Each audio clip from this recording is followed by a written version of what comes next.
He'd duck and cover, duck and cover. He'd hide his head and tail and fall. This mask is not approved for radiation exposure above 7 millisieverts per year. Well, that's the last time I buy Russian surplus. Hello, everyone. I'm just going through my preparedness for atomic attacks here at the arsenal. As you can see, I've got some shopping to do, apparently.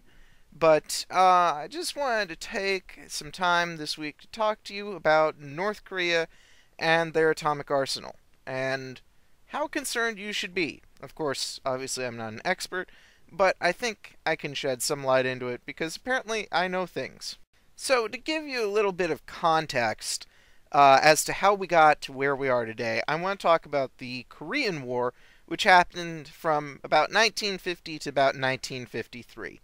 And at the time they called it a police action, but whatever, we won't go into those details.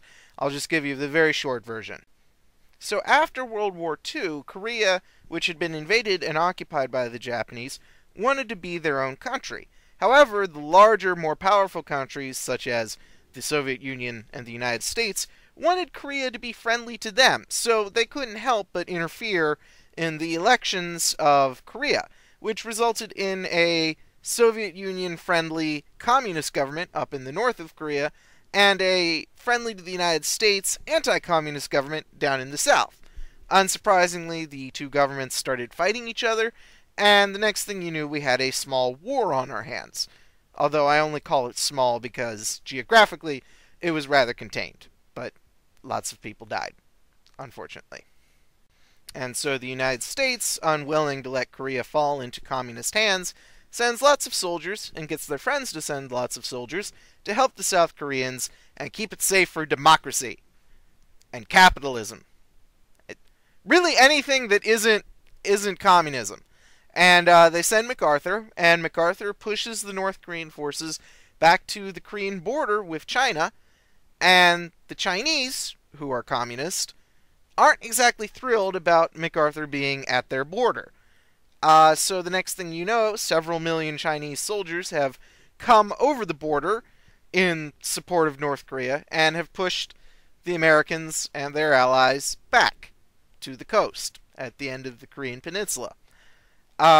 Eventually, MacArthur gets fired, mainly because he wants to nuke China, but eventually the Americans and their allies push the Chinese and the North Koreans back to roughly the 38th parallel, not exactly on the 38th parallel, and the war just sort of ends, and that's where we get the two Koreas. Now, in the 60 years since 1953, when the Korean War ended, South Korea has gone on to become a major technological powerhouse, a source of international culture, and fairly influential in the world. North Korea has become a walled compound, ruled over by a single family, whose main export is sheer fucknuts crazy. Just absolute craziness. I mean, I could go on for hours about how Kim Jong-il was insane, utterly insane, but that's really irrelevant to this point. The main point that I want to return to is the fact that North Korea, despite being an absolutely destitute country with no friends, somehow has managed to get atomic weapons. And it isn't a conspiracy that North Korea has atomic weapons. It's not like people are lying to us. We have been able to confirm with multiple sources that they do, in fact, have atomic weapons. We have the CIA intelligence, which suggests that they do have atom bombs. We have, when they report tests, there have been earthquakes that have gone off in their testing areas, which happen when you set off an atom bomb. There are earthquakes or recorded events on Richter scales which equal to earthquakes, and the United States Geological Service and the Japanese Geological Service have been able to corroborate this. So there's no doubt that they have nuclear weapons. The question is, how dangerous really are they? Now, I am willing to go out on a limb here and say, though, that North Korea isn't that much of a threat. Yes, they have atomic weapons, and we should take this seriously. But is this going to start World War III? No. North Korea has no friends, basically, especially among very powerful nations. The problem with small countries is they very frequently get big countries to be their friends, and that's where you get escalating wars from. And you see this in the Korean War, as I mentioned. China comes in to assist North Korea. It happens in World War I, where Russia comes in to assist Serbia when Austro-Hungary invades, and then Germany comes to the aid of the Austro-Hungarian Empire, and the whole thing blows out from there. But North Korea, as it stands now, has no friends. And a legitimate question to ask at this point is, but Kalpar, weren't you saying that the North Koreans were supported by the Chinese 60 years ago in the Korean War? Well, yes, and to this day, American troops remain in South Korea. It is a major concentration of United States troops. But China has distanced themselves from North Korea, mainly because of economic reasons, not because of any political ideology. Because, like it or not, China and the United States have become very economically intertwined. On the one hand, we need China to keep producing all that cheap crap that we buy, and on the other hand, China needs us to keep buying all that cheap crap that they produce. So we have created this sort of cohesive economic web which leaves China and the United States allied on many issues, including rogue states like North Korea that are threatening to upset the larger balance, which would ruin larger global economies. Furthermore, if North Korea was to attempt to start a war with South Korea now that they have nuclear weapons, it would be practically suicidal, mainly because the United States has a great many military assets in and around South Korea. You have, in South Korea alone, the 7th United States Air Force, the 8th United States Army, as well as the 7th United States Fleet based in nearby Japan. And that's not including the Air Force and Army assets based in Japan as well, which could very quickly be moved to South Korea for an escalating conflict. Furthermore, North Korea would find themselves without support from China and possibly facing a land invasion by China because they have effectively attacked the United States, and it would be in the Chinese economic interest to help the United States in this matter. And this is not even including the military forces of South Korea, which are considerable, the Japanese Self-Defense Force, which, although it probably wouldn't get involved, could be used if it got bad enough, and if North Korea attempted to attack Japan as well. And this isn't even including other states that have interests in the region, such as Russia, trying to keep the whole thing from getting completely out of hand. Australia and New Zealand, both very economically developed countries with well-trained militaries that might get involved. And America's other allies across the globe, such as Britain, France, Germany, Canada, and other countries, especially in NATO.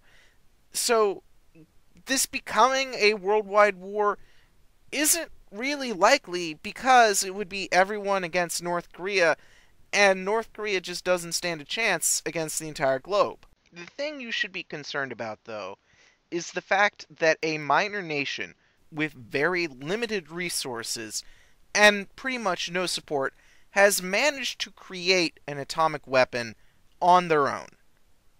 And this is a scary thing, because when you think about it, there are a number of organizations, such as corporations and non-government organizations and terrorist organizations to an extent, that have resources and influence greater than some countries.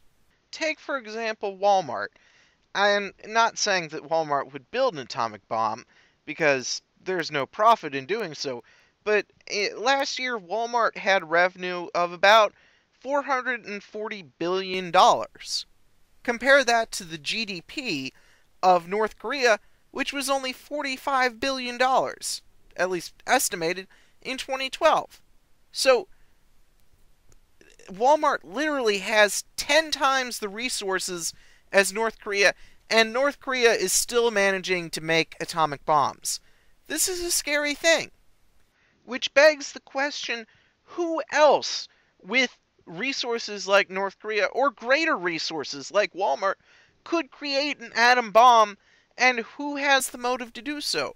There are terrorist organizations which span the globe and are incredibly difficult to fight because they are stretched across the globe and command terrifying resources. Could they not also create an atomic bomb and use it in an attack against any country in the world that pisses them off enough? So, what can we do about this? Honestly, I'm not really sure. I am not sure what we, the average citizen, can do about the proliferation and the availability of atomic weapons. That's something that might be even out of our hands. And we could demand the government do something, but we don't know what to demand them to do. Obviously, they're taking steps like nuclear non-proliferation treaties, but there's not a lot they can do, apparently, to prevent North Korea from getting an atom bomb. But if any of my viewers have any information on that, please let me know, because I would be interested in learning more about this myself as well. And by all means, go out and look if this interests you, and I hope this does concern you, because this is a very sobering thought. But don't panic, obviously. Do not dig fallout shelters, and don't, panic and think that World War III is going to happen, because it's not. Thankfully, that is not going to happen. But I think we should be concerned that anyone with the resources of Walmart can make an atom bomb now, if they really try hard enough. Anyway, that is my thoughts for the week. Thank you for watching. As always, like the videos, subscribe, comment down below, like on Facebook. I don't have a Twitter. Fuck Twitter.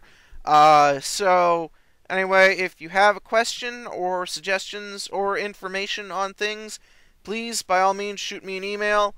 I always love learning more. And, thanks, and hopefully I will see you 2 weeks from now.